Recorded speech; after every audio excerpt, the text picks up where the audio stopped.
वेद माता, देव माता, विश्व माता के चरणों में नमन वंदन। आइए सुनते हैं गायत्री माता के दिव्य अनुभव उनके ही भक्तों द्वारा। श्री चंद्रलेखा श्रीवास्तव यादवपुर चंपारण से लिखती हैं, मैंने बचपन में ही मातृविहीना होकर गायत्री माता को ही अपनी माता बना लिया। जब मैं सयानी हुई तो पिताजी को शादी की चिंता हुई। भला माता मेरे लिए पिताजी को क्यों कठिनाई में डालना पसंद करे।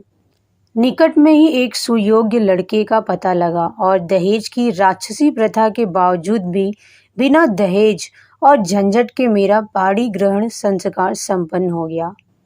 पतिदेव के परिवार में सभी गायत्री उपासक ही मिले।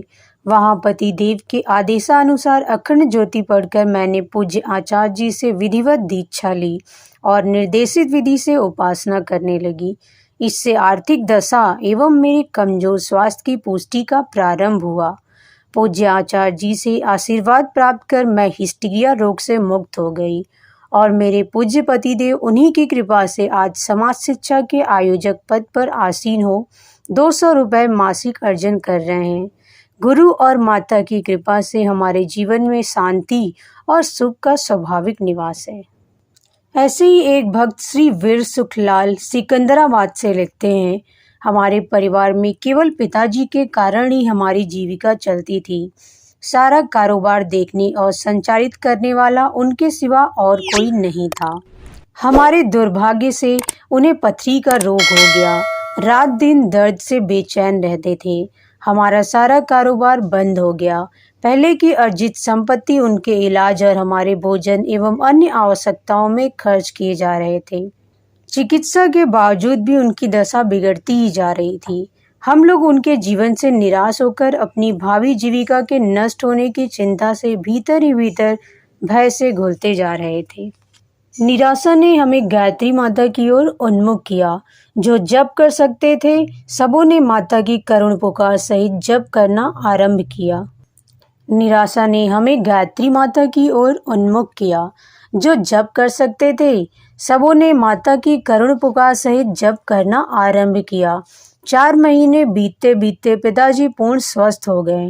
सबों ने मुग्ध होकर कृतज्ञ हृदय से माता को धन्यवाद दिया, जिन्होंने पिताजी की प्राण रक्षा के साथ ही हमारी जीविका के साधन भी संजीवित कर दिए। जय मां गायत्री।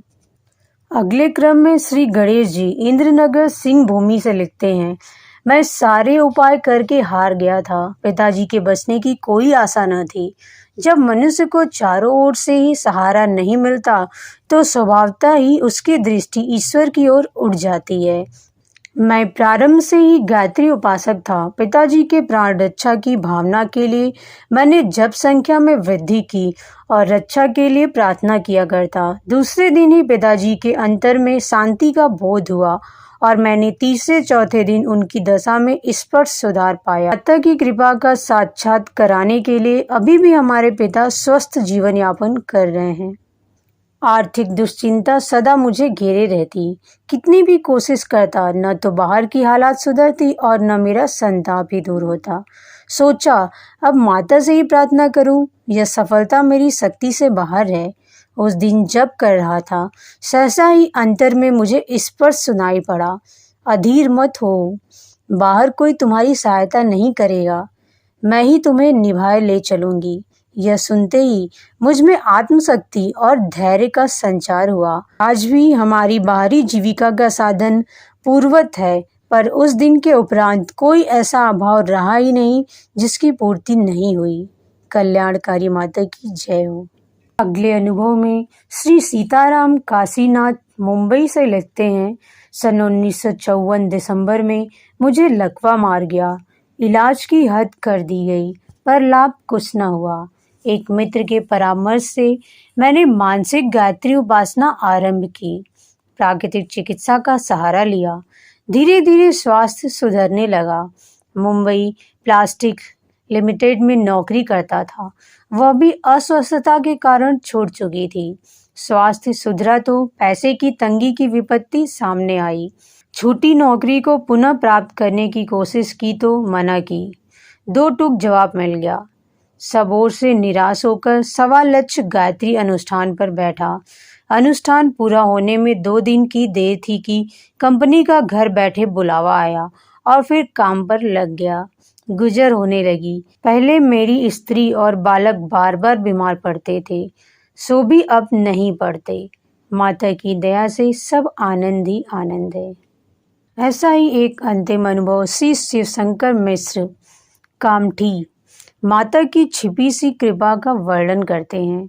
मेरी लड़की की सगाई स्थिर हो गई थी, पर उसके खर्च का उपाय नहीं हो रहा था। कर्ज मांगने पर कर्ज भी नहीं मिल सका। मैं व्याकुल भाव से माता की प्रार्थना करता रहा। अब 8 ही दिन विवाह के शेष थे। मेरी व्याकुल प्रार्थना भी बढ़ रही थी। अंतःप्रेरणा से पुनः महाजन से कर्ज मांगने गया। इस बार उसने बिना हिचक के 700 रुपए का सामान तथा 300 रुपए नगद दे दिए। फिर भी कमी रही। माता से प्रार्थना चलती रही। जब 2 दिन शेष रहे तो अनायास ही 1800 रुपए का भी प्रबंध हो गया। मैंने माता को धन्यवाद देते हुए विवाह संपन्न किया।